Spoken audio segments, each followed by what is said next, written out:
안녕하세요. 이제 예배소서 성경 공부 시리즈를 여러분들과 함께 나누게 될 저는 김인 목사입니다. 나의 사랑, 나의 교회, 이 주제를 가지고 이제 여러분들과 함께 총 6주간의 여행을 이 예배소서 말씀을 통하여서 함께 나눠보고자 합니다. 먼저 강의 계획에 대해서 잠깐 설명해 드리도록 하겠습니다. 이번 예배소서 말씀 강의의 목적은 예배소서 말씀을 통하여서 주님의 몸된 교회의 본질을 우리가 살펴보고자 합니다. 교회는 주님의 몸이라고 하지요. 이 주님의 몸된 교회의 본질이 무엇인지, 그 교회의 본질을 통하여서 우리 주의 백성인 바로 우리들은 어떠한 삶을 살아야 할지에 대해서 특별히 그리고 마지막으로 포스트 코로나 시대를 준비해야 하는 교회의 방향에 대해서도 이번 예배소서 말씀을 통하여서 여러분들과 같이 살펴보고 싶습니다. 전체 강의 진행은 이렇습니다. 3월 2일 바로 오늘부터 이제 4월 6일 화요일까지 매주 화요일마다 강의가 아마 올라갈 것입니다. 그리고 전체 마지막 모임은 4월 11일 주일에 오후 2시에 줌을 통하여서 갖고자 합니다. 전체 모임 시간은 아마 상황을 봐서 어쩌면 변경될 수도 있고 그렇게 된다면 다시 한번 여러분들에게 공지해 드리도록 하겠습니다. 이번 강의의 형태는 이렇습니다. 지금처럼 화면과 함께 제 영상과 함께 하는 플랫폼으로 강의를 전체적으로 진행해 볼까 합니다. 보시다시피 지금 이곳은 우리 교회 본당입니다. 본당에 혼자 앉아서 테이블을 깔고 또 조명을 켜고 이렇게 여러분들과 강의를 지금 하고 있습니다. 그 이유는 교회 본당을 그리워하시는 분들이 많이 계실 것 같아서 한번 이번 1강을 배경을 우리 교회 본당에서 진행해 보았습니다. 전체적인 강의 주제인데요. 총 6강까지예요. 그래서 먼저 오늘은 여러분들과 교회를 영원부터 세우시는 하나님에 대해서 나눠보고 싶습니다. 먼저 예배소서의 전체적인 개관에 대해서 설명을 드릴 예정이고 또 예배소서 1장의 말씀을 좀 중심으로 해서 그 소주제 그리고 그 말씀들이 어떤 의미를 가지고 있는지 특별히 교회를 영원부터 세우시는 하나님에 대한 주제를 가지고 오늘 강의를 진행할 예정입니다. 그리고 2강부터 6강까지는 보시는 바와 같이 교회를 하나 되게 하시는 하나님, 교회를 교회답게 하시는 하나님, 그리고 예수를 닮아가는 교회, 이웃을 사랑하는 교회, 세상으로 나아가는 교회, 이러한 주제를 가지고 이제 앞으로 여러분들과 말씀을 함께 나누도록 하겠습니다. 나의 사랑, 나의 교회라는 주제를 제가 왜 정하게 되었는지에 대한 설명을 드리고 싶은데요. 보시는 바와 같이 이 책은 필립 얀시라고 하는 굉장히 유명한 기독교 영성학자이면서도 또 저술가이기도 한데요. 이 필립 얀시라는 분이 1970년대에 썼던 책입니다. 저도 이 책을 다시 한번 가지고 나와 봤는데 저는 개인적으로 이 책을 통하여서 교회를 어떻게 사랑해야 하는지 또 교회가 왜 이 땅에서 존재해야 되는지에 대해서 저는 이 책을 통해서 많은 영감을 얻었고 또 은혜를 얻었습니다. 필립 얀시라는 분은 1970년대에 이 책을 쓰면서 그의 당시 어린 시절을 회상하면서 이분이 미국의 중남부 지역에서 살면서 그 어린 시절에 겪었던 교회에서는 많은 아픔과 상처를 받았었다고 합니다. 왜 그 당시에는 1940년, 50년도였기 때문에 교회가 굉장히 백인들과 흑인들의 갈등 그리고 차별들 또 사회의 여러 가지 그 당시의 시대적인 상황 때문에 교회가 교회답지 못하는, 교회가 서로 차별하고 선을 긋고 또 교회가 상대방을 배척하는 그러한 교회 문화 속에서 그가 자라왔기에 어린 시절에 그에게 교회는 굉장한 아픔이고 상처였었다고 합니다. 그러다가 그가 이제 20대, 30대에 시카고로 이사를 오게 되고 시카고에 있는 한 교회를 섬기면서 그 교회는 굉장히 하나님이 기뻐하실 법한 서로 사랑하고 서로 신뢰하고 서로 도와가며 정말 교회의 본질을 찾고자 하는 그러한 교회를 그가 경험하게 되면서 교회가 이 시대 가운데 소망입니다. 교회가 우리에게는 참 중요한 하나님의 그리스도의 몸입니다라는 그런 그가 이 책에서 설명을 하면서 하나하나 나열하는 부분들이 너무나 와닿았습니다. 그래서 감히 나의 고민이라는 단어를 제가 넣기는 조금 부담스럽고 그렇지만 이 주제처럼 나의 사랑, 나의 교회라는 주제를 따와봤습니다. 아무쪼록 이번 예배소서 강의를 통하여서 저와 여러분들이 정말 이 땅에 주님의 몸된 교회가 얼마나 우리에게 소중하고 또 우리의 사랑인지 또 교회가 바로 우리인지를 이 예배소서 말씀을 통하여서 부족한 저와 함께 나누어가는 시간이 되기를 원합니다. 예배소서 개관을 먼저 잠깐 소개해 드리고자 하는데 총 7가지에 대해서 같이 나누고 싶습니다. 먼저 예배소서의 저자, 그리고 기록 연도, 수신자, 또 예배소 도시는 어떤 것인지, 그리고 예배소 교회는 어떻게 설립이 되었는지, 예배소서의 주제와 또 예배소서의 구조를 중심으로 먼저 예배소서 개관에 대해 함께 나누겠습니다. 예배소서의 저자는 우리가 잘 아는 것과 같이 사도 바울이에요. 사도 바울은 신약 성경 27권 가운데 13권을 그가 기록하였다라고 우리는 알고 있습니다. 그 중에서 예배소서 역시도 사도 바울이 쓴 편지이다, 서신이다라고 알려져 있는데 2가지 증거가 있습니다. 먼저는 내적인 증거가 있는데 이 내적인 증거는 성경 안에서 그 증거를 찾아볼 수 있겠다라는 것이겠죠. 에베소서 1장 1절 말씀을 보시면은 하나님의 뜻으로 말미암아 그리스도 예수의 사도된 바울은 에베소에 있는 성도들과 그리스도 예수 안에 있는 신실한 자들에게 편지하노니라고 그가 1장 1절에서 이렇게 밝혔습니다. 또한 에베소서 3장 1절에서는 이러므로 그리스도 예수의 일로 너희 이방인을 위하여 갇힌 자 된 나 바울이 말하거니와, 자, 이러한 것을 토대로 했을 때 에베소서의 저자가 바로 사도 바울이다라는 것을 알 수가 있겠죠. 또한 외적인 증거로는 이 바울이 썼다라는 것을 당시 초대교회에서 만장일치로 받아들였다고 합니다. 이견의 여지가 없는 사실이라고 그들이 받아들여서 에베소서의 저자는 바울이라고 우리는 알고 있습니다. 2번째로 에베소서를 기록한 기록 연도인데요. 대략 AD 61년에서 62년경에 에베소서가 기록되어지 않았나라는 생각들을 갖게 됩니다. 이 당시에는 사도 바울이 3차 전도여행을 마치고 그가 이제 어떻게 보면 4차 전도여행이라고도 할 수 있는, 그가 그만 로마의 감옥에 갇혀 있는 그 시기에 바울이 예배소 교회를 향하여서 보낸 서신이다라고 생각이 되어집니다. 사도 바울의 대표적인 옥중 서신이 있죠. 에베소서, 빌립보서, 골로새서, 빌레몬서가 이렇게 바울이 감옥에 갇혀 있을 때 보낸 서신이다라고 해서 옥중 서신이라고 합니다. 이것을 앳빌 골모온이라고 기억을 하면 좋을 것 같아요. 앳빌 골모온, 바로 옥중 서신이라고 할 수 있습니다. 또한 수신자는 이제 사도 바울이 저자였다면 바울은 에베소 교회를 향하여서, 성도들을 향하여서 이 편지글을 썼습니다. 그런데 에베소서에서 특별히 우리가 눈여겨봐야 될 점이 있는데요.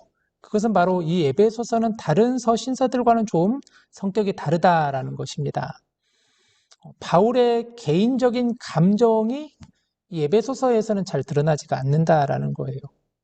어떤 서신서들 같은 경우에는 바울이 굉장히 그의 뜨거운 열정을 가지고 때로는 약간 분노하는 마음을 가지고 책망하는 마음을 가지고 쓴 서신들도 있죠. 대표적으로 로마서 말씀이 그러지 않겠습니까?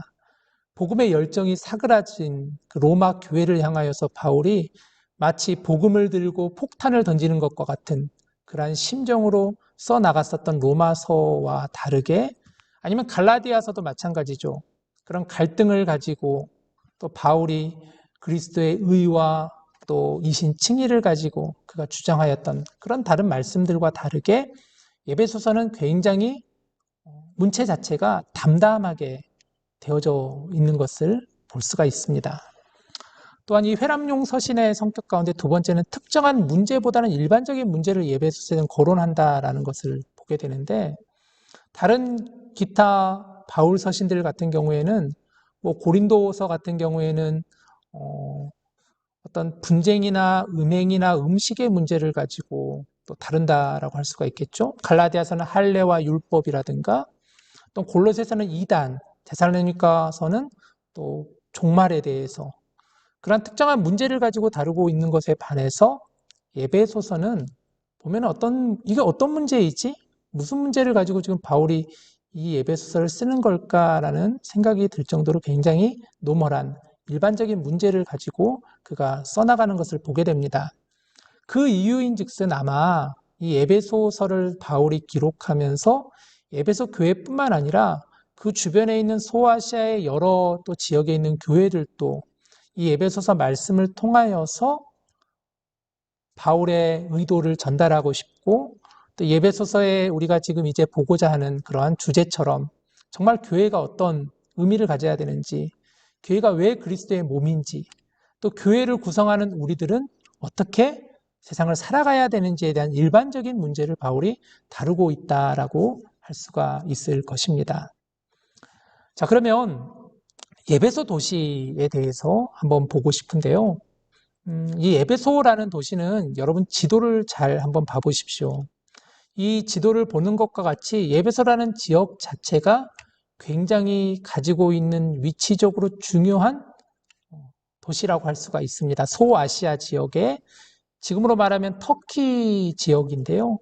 이 항구 도시가 바로 에베소입니다. 그 당시에 굉장히 번성하였었던, 그래서 무역의 중심지기도 하였고 상업과 교통의 중심지이기도 하였던 곳이 바로 에베소였습니다. 이 당시에 로마 제국이 이 지역을 다스리고 있었을 때 로마의 또 중심되는 소도시이면서도 또 하나에 이르는 굉장히 중요한 거점 도시가 바로 에베소라고 하였다고 합니다. 그래서 에베소에는 그 당시에 사람들의 비율을 봤을 때 25만 명에서 30만 명가량이 살지 않았을까 하는 그런 생각들을 가지게 됩니다. 굉장히 많은 사람들이 몰려들었었던 지역이었던 것이죠.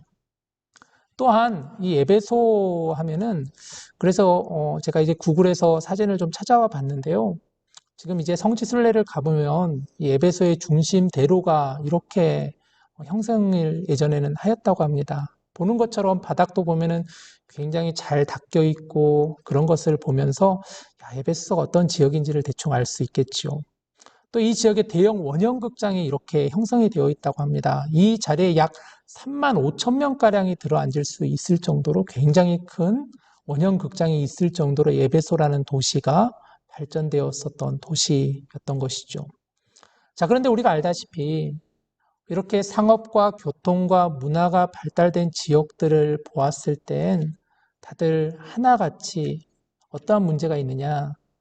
종교적인 문제가 있는 것을 보게 됩니다. 에베소 도시가 굉장히 대표적인 지역이었는데요.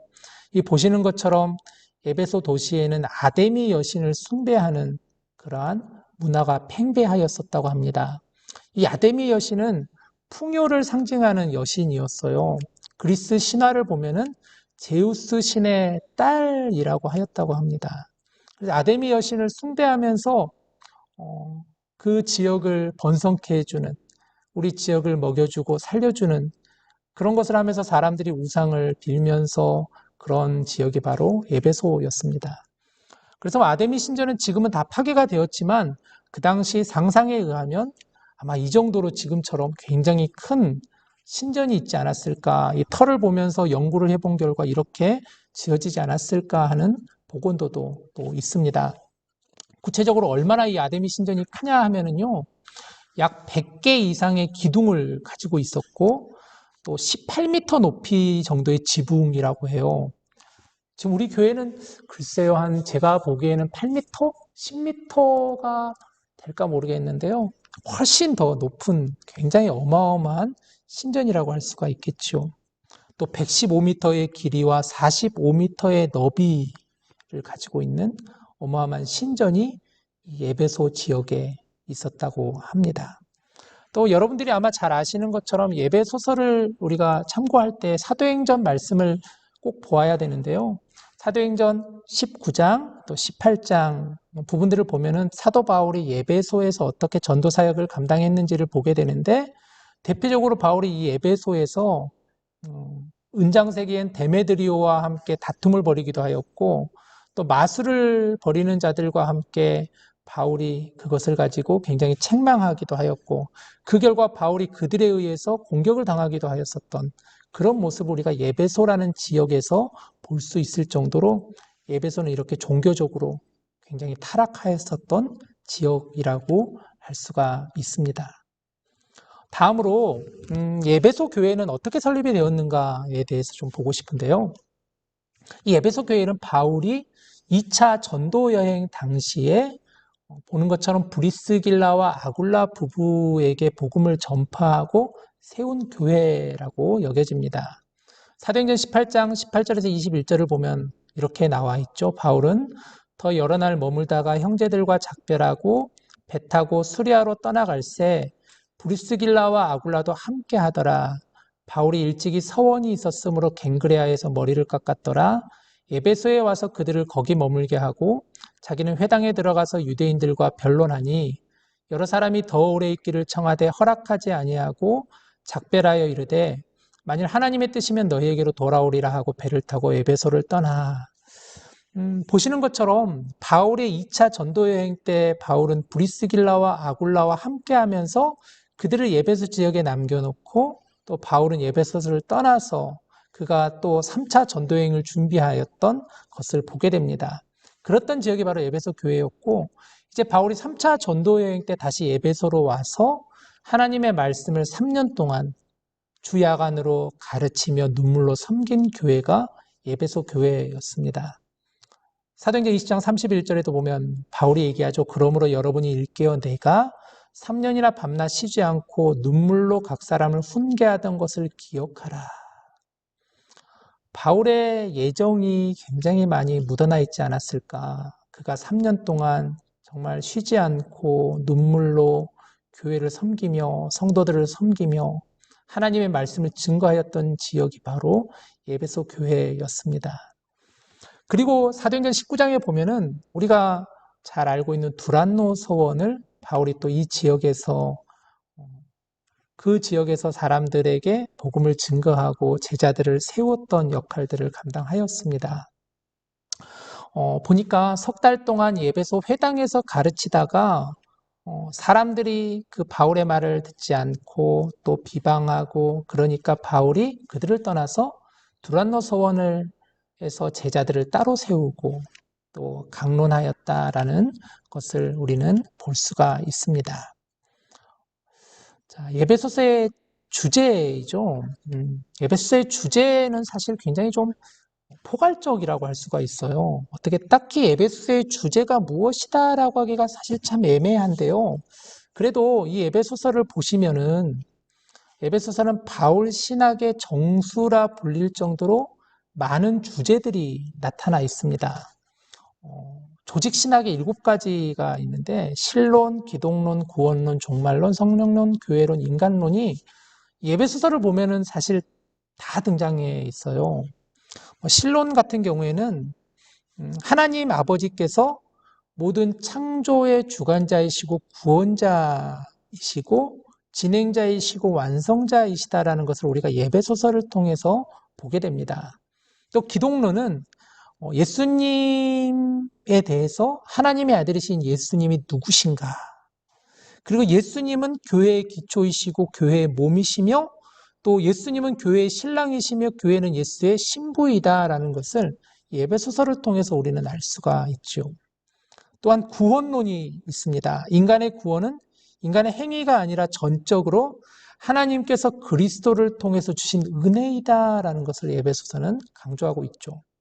종말론은 이미와 아직 사이를 살아가고 있는 우리들에게 주시는 그런 말씀임을 예배소서를 통해서 보게 됩니다. 또 성령론은 이 예배소서를 보면 성령에 관한 언급이 총 13회 등장합니다. 에베소서에서 성령은 약속의 성령, 계시의 성령, 하나님의 성령으로 불려지죠. 또 교회로는 굉장히 중요한 주제라고 할 수가 있겠죠. 제가 이제 이 다음이나 또 다른 강의 때 에베소서의 교회론에 대해서 조금 더 자세하게 나눠보고 싶은데요.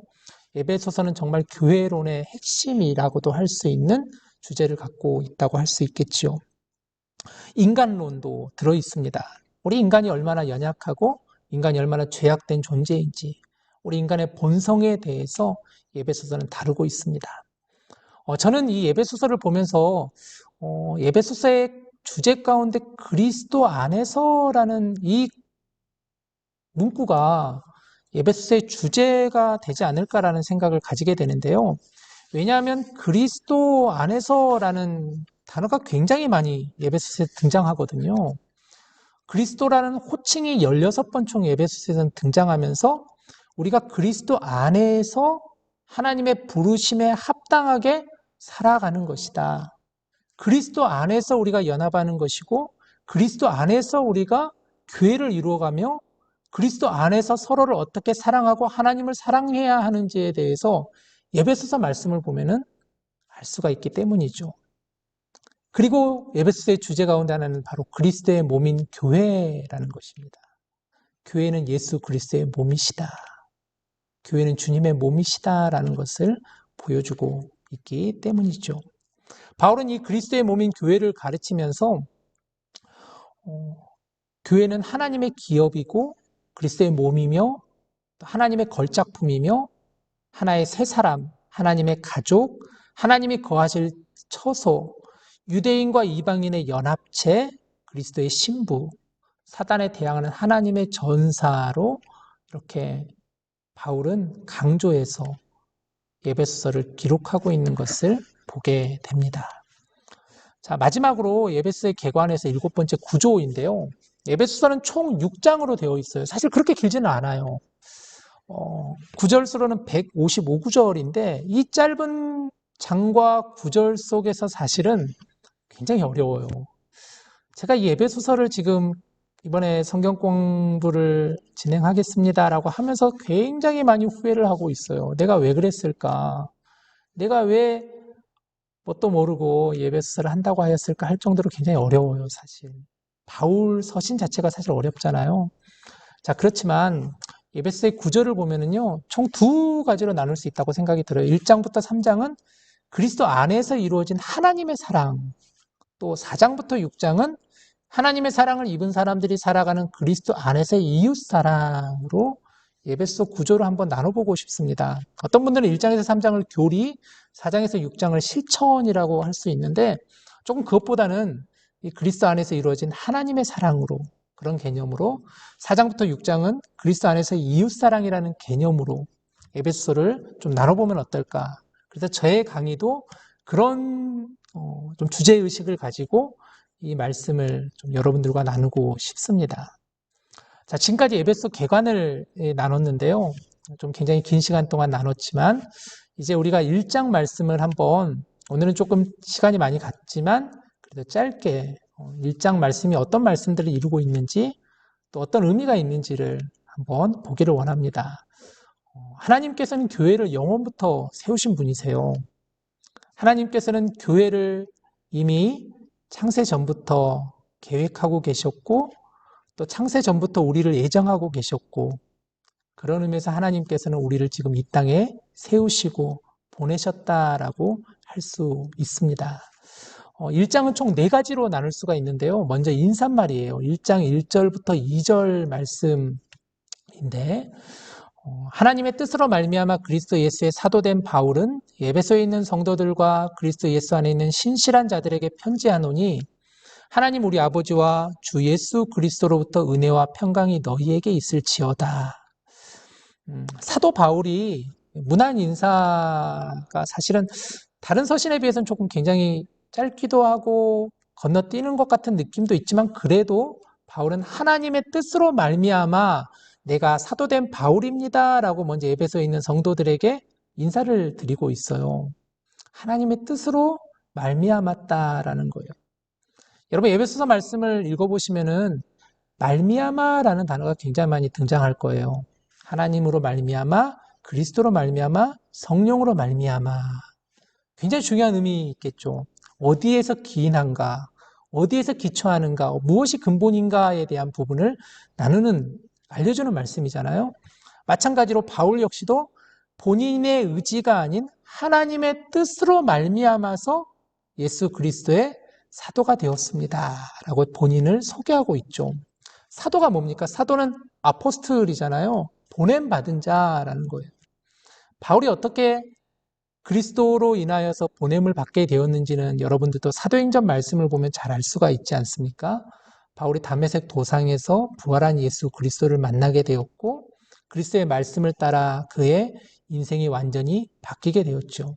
그는 그것이 바로 하나님의 뜻으로 말미암았다라고 지금 고백하고 있는 거예요. 또 한 가지를 보면 은혜와 평강이 여러분에게 있을지어다라고 바울은 지금 그들에게 또 인사말을 드리고 있습니다. 은혜는 어떤 조건이나 공로와는 무관하게 위로부터 주어지는 하나님의 선물이죠. 우리가 자격이 있어서 어떤 조건이 있어서 받은 것이 아니잖아요. 하나님의 전적인 선물이 바로 은혜이죠. 그래서 바울은 먼저 은혜와 그리고 평강을 선포합니다. 평강은 평화잖아요. 에이레네잖아요. 하나님과의 마음이 합해 있다라는 거예요. 이 에이레나 평강이라는 의미가 샬롬이라는 의미가 굉장히 중요한데 이 샬롬의 반대말이 메림나오라는 단어예요. 그러니까 하나님과 우리의 마음이 분리되어 있는, 떨어져 있는. 그렇지만 반대말로 이 에이레네의 평강 샬롬은 하나님과의 마음이 합하십시오. 하나님과 연합하십시오라는 의미가 담겨 있는 거예요. 바울은 지금 에베소에 있는 성도들에게 은혜와 평강으로 인사를 드리고 있습니다. 여러분에게도 은혜와 평강이 가득하기를 정말 간절히 축복합니다. 우리에게는 은혜와 평강이 있어야 돼요. 하나님과 함께 연합하는 그런 저희들이 되어야 합니다. 두 번째로 영원한 예정이에요. 이 에베소 1장 보면 3절에서 14절까지는 찬양의 이유에 대해서 지금 바울이 밝히고 있는데요. 1장 3절에 보면 찬송하리로다. 바울은 이렇게 먼저 고백하는 거예요. 찬송하리로다. 하나님, 곧 우리 주 예수 그리스도의 아버지께서 그리스도 안에서, 또 그리스도 안에서가 나오죠. 하늘에 속한 모든 신령한 복을 우리에게 주시되. 바울은 찬양의 이유를 밝히고 있어요, 먼저. 왜 우리가 하나님을 찬양해야 하는지. 여러분, 왜 우리가 하나님을 찬양해야 하죠? 하나님은 찬양받기에 합당하신 분이니까 우리가 하나님을 찬양하는 거잖아요. 하나님께서 그리스도 안에서 하늘에 속한 모든 신령한 복을 우리에게 주셨기 때문에 우리가 하나님을 찬양하는 거예요. 여기서 보면 하늘에 속한 복이라고 하였습니다. 하나님께서 그리스도 안에서 우리에게 주시려는 복은 땅의 복이 아니라는 거예요. 하늘에 속한 복이라는 거예요. 하늘에 속한 복이다. 이 복을 향하여서 어떤 복이라고 하느냐면 신령한 복이라고 합니다. 육신과 관련된 복이 아니라 영혼과 관계된 복이라는 것이죠. 그런 의미에서 정말 우리에게 필요한 복은 무엇인가? 이 세상의 복이 아닌 하늘의 복, 하나님께 속한 신령한 복이 우리에게 있어야 되겠죠. 그러면서 바울은 이 하나님께서 주신 모든 신령한 복에 대해서 세 가지를 얘기하는데요. 보시면 먼저 택하셨다라고 바울은 고백합니다. 1장 4절에 보면 창세전에 그리스도 안에서 우리를 택하사 우리로 사랑 안에서 그 앞에 거룩하고 흠이 없게 하시려고. 여러분, 하나님께서 창세전에 그리스도 안에서 우리를 택하셨다는 거예요. 여기서 우리는 바로 그리스도를 주로 믿고 시인하는 자를 우리라고 할 수 있겠지요. 그런 우리를 그리스도의 사랑 안에서 거룩하고 흠이 없게 하시려고 하나님이 우리를 택하셨다라는 것입니다.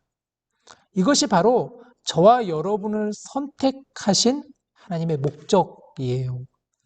우리를 선택하신 하나님의 뜻은 그러니까 땅에서의 복에 있지 않고 바로 하늘의 신령한 복에 있으면서 우리의 거룩함에 있다라고 할 수가 있습니다. 여기서 우리가 주의할 점은 우리의 거룩함과 흠 없음이 하나님께서 우리를 택하신 원인이 아니라 결과라는 거예요. 선택도 하나님의 은혜이고 거룩하고 흠 없게 되는 것도 하나님의 은혜로 말미암은 것이다라는 거예요. 그러니까 여기서 우리가 오해하면 안 되는 거예요. 택하신 것은 전적인 하나님의 주권이에요. 하나님이 택하셨어요, 우리를. 그리스도를 믿고 주로 시인하는 자를 하나님이 택해 주셨어요. 이것은 어떻게 우리가 이견을 달 수 없는, 의문을 품을 수 없는 하나님의 주권이신 거예요. 택하셨다. 두 번째로 하나님이 주신 신령한 복은 무엇인가? 애정하심과 아들 삼으심이라는 건데요. 1장 5절에 보면 그 기쁘신 뜻대로 우리를 애정하사 예수 그리스도로 말미암아 자기의 아들들이 되게 하셨으니 라고 하고 있습니다. 택하심의 전적인 근거는 말씀드린 대로 오직 하나님께 있습니다. 그리고 택함을 받은 우리를 가리키는 명시적인 신분이 뭔가 바로 하나님의 자녀됨이라는 것이죠. 하나님의 선택은 우리를 하나님의 자녀 삼기 위함으로 우리를 택하셨고 애정하셨다라는 거예요. 자녀라는 신분은 부모의 모든 권위와 존엄성과 가치와 기업을 유산으로 물려받은 자가 바로 자녀잖아요. 여러분, 자녀의 특권이 있지 않습니까? 자녀는 부모의 것이 결국 자녀의 것이잖아요. 그것만큼 가장 귀한 특권이 어디 있겠습니까? 내 것이 네 것이고 네 게 내 거잖아요. 하나님 그렇게 말씀하시는 거예요. 그리스도로 말미암아 자녀가 되게 하셨다. 이게 하나님이 우리에게 주신 가장 신령한 복이라는 것이죠. 또한 세 번째로 속량 곧 죄사함을 우리가 받게 되었다라는 거죠. 우리는 그리스도 안에서 그의 은혜의 풍성함을 따라 그의 피로 말미암아 속량 곧 죄사함을 받았다는 것입니다. 여러분, 다시 그리스도 안에서, 에베소서를 보면 그리스도 안에서라는 말이 정말 많이 등장한다 그랬잖아요. 그리스도 안에서 주님의 은혜의 풍성함을 따라 무엇으로요? 그리스도의 피로 말미암아, 바로 주님의 십자가의 사랑으로 말미암아 우리가 속량함을 받았다, 죄사함을 받았다라는 거예요. 속량이 뭔가? 속량이란 원래 의미는 노예가 자신의 신분에서 벗어나 자유를 얻거나 죄인들이 자신이 선고받은 형을 면제받기 위해서 속전을 지불하는 행위가 바로 속량이라는 의미인데, 그렇지만 성경이 말하는, 하나님이 말씀하시는 속량 죄사함은 그런 의미가 아니라는 거예요. 우리가 값없이 죄사함을 받은, 우리가 무언가를 지불했기 때문에 우리가 죄사함을 받은 것이 아니라 전적인 하나님의 사랑으로 말미암아 교회를 영원부터 세우고자 하시는, 우리를 창세전부터 택하시고 예정하시고 자녀 삼으신 하나님의 은혜로 말미암아 우리가 죄사함을 얻었다라는 것이죠. 이게 바로 하나님의 은혜와 하나님의 사랑입니다.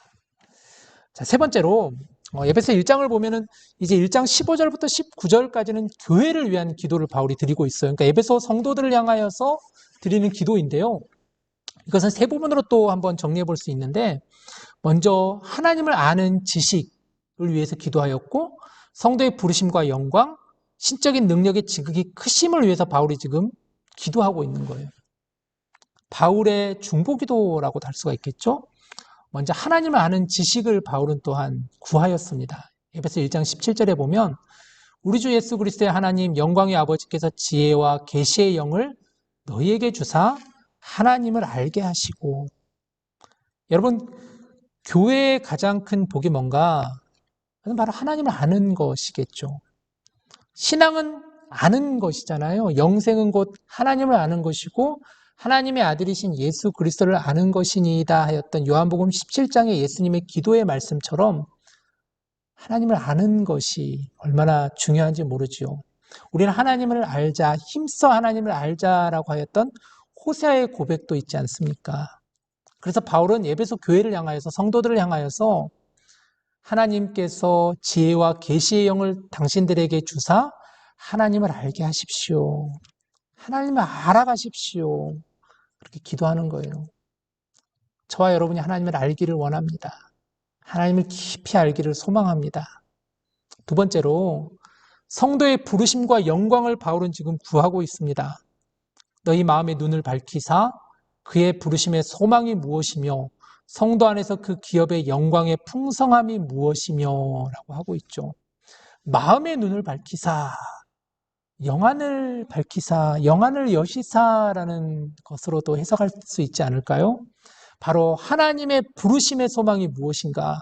사도 바울은 사도로 택함을 받고 부르심을 받았다면 우리는 하나님의 자녀로 부르심을 받았잖아요.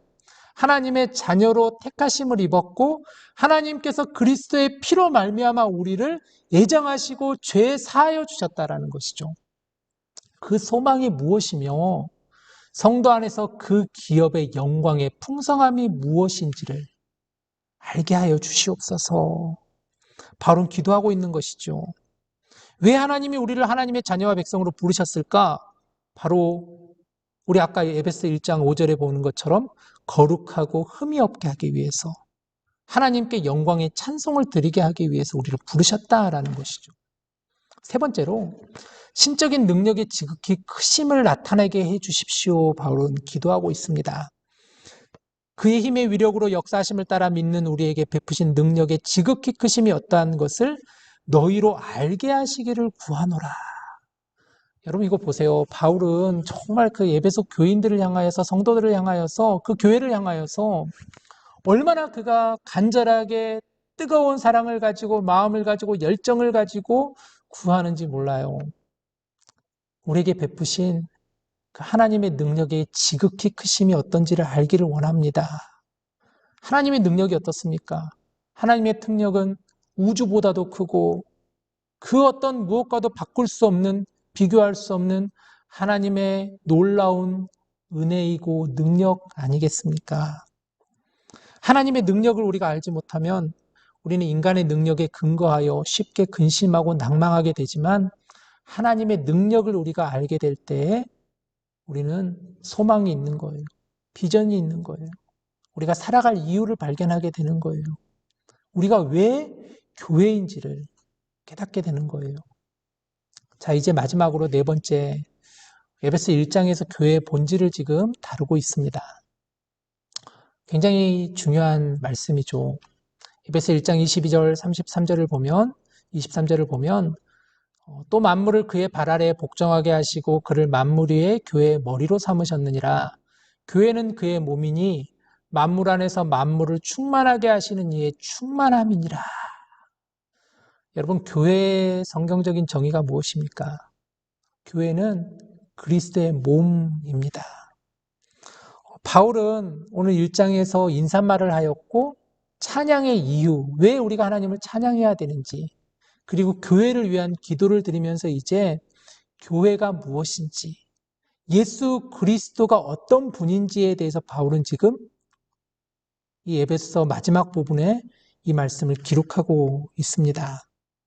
하나님께서 예수님을 교회의 몸으로, 머리로 삼으셨다라는 거예요. 교회는 헬라어로 말하면 에클레시아죠. 바로 뭐뭐로부터라고 하는 에크와 부르다라는 칼레오가 합쳐진 단어가 에클레시아입니다. 곧 불려냄을 받은 자들, 죄로부터 불려냄을 받은 하나님의 백성, 하나님의 성도를 가리켜서 에클레시아라고 하죠. 기독교 역사를 보면 교회는 시대마다 교파마다 다양한 개념으로 정의되어 왔는 것을 알게 되는데요. 대표적인 게 교회를 향하여서 마틴 루터는 신자들의 공동체라고 하였습니다. 믿는 사람들의 모임이라고 그는 표현하였죠. 또 칼빈은 택자들의 공동체라고 하였습니다. 그러니까 하나님의 택하심을 받은 사람들의 모임이다라고 하였고, 본 회퍼는 성도들의 공동체이다. 거룩한 성도들의 모임이 교회이다라고 교회 정의를 얘기했지만, 사실 사도 바울이 이 에베소서를 기록하면서 그가 하나님이 주신 영감을 가지고 기록한 교회는 그리스도의 몸이다라는 이 은유의 표현만큼 정말 교회를 잘 나타내는 그런 표현이 어디 있을까 하는 생각이 듭니다. 제가 앞서 소개해드렸던 이 교회의 나의 고민 나의 사랑이라는 이 책에서도 이 필립 얀시는 교회는 그리스도의 몸이다라는 이 은유에 대해서 정말 그는 깊이 공감하고 있습니다. 교회는 정말 그리스도의 몸이잖아요. 우리는 바로 그 그리스도의 몸된 교회를 이루는 한 지체들이며 우리 역시도 주님을 닮아가는 교회로서 서 있는 이들이라고 할 수가 있을 것입니다. 그런 의미에서 교회의 본질이 뭔가? 교회는 만물 안에서 만물을 충만하게 하시는 이의 충만함이다라는 것이 바로 교회의 본질입니다. 만물을 충만하게 하시는, 온 우주를 충만하게 하시는, 온 이 땅과 하나님께서 다스리시는 하나님의 나라를, 또 하나님의 택하신 백성들을 그리스도로 충만하게 하시는 이의 충만함이 바로 교회라는 것입니다. 여러분, 교회가 교회다워지기 위해서, 교회가 교회되기 위해서는 무엇보다도 바로 교회의 몸인 교회의 머리 되시는 그리스도가 누구신지를 우리는 정확히 알아야 될 것입니다. 마태복음 16장 16절에 보면 베드로의 유명한 신앙 고백이 있잖아요.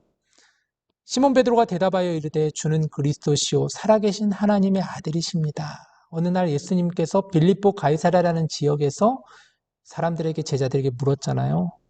사람들이 나를 누구라 하느냐? 어느 누구도 쉽게 대답을 못하였지만 베드로가 주님은 그리스도시며 살아계신 하나님의 아들이십니다. 이 베드로의 신앙 고백을 들으신 예수님께서 그렇다, 맞다, 바로 네가 서 있는 그곳에 내가 하나님의 교회를 세울 것이다. 바로 하나님께, 예수님께서 그 교회의 본질을 베드로의 신앙 고백을 통하여서 예수님께서 말씀하셨지 않습니까? 충만하게 하시는 이의 충만함이라는 것이죠. 여러분, 우리는 그리스도 예수의 뜻으로 충만한 그리스도의 몸된 교회가 되어야 합니다. 우리는 성령의 열매로 충만한 풍성한 교회를 이루며 살아가야 합니다. 우리는 예수 그리스도의 향기로 충만한, 가득 차 있는, 차고 넘치는 그러한 교회가 되어야 합니다.